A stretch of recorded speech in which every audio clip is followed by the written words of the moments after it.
Hello, Jane Cleland here. The question is, what is noir? I'm going to define it here, and then in a separate video, I'll give you some examples. Noir, from the French meaning black, describes a mood, a sensibility, the atmosphere. It's important to note that noir is not a genre or a subgenre. It can work with police procedurals, paranormal, most mystery or literary fiction genres. It can work with certain kind of romance.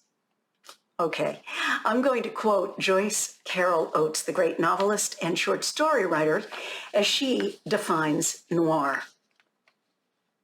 It's not so much pessimistic as starkly realist, free from romantic illusion, expecting the less benign, resigned to the worst.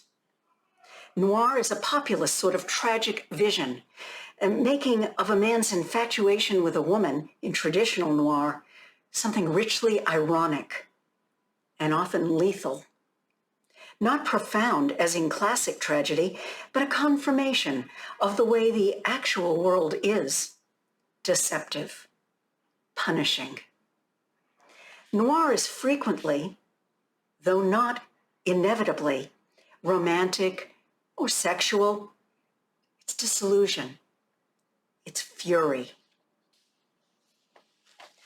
Noir is a feel of a thing. It's dark.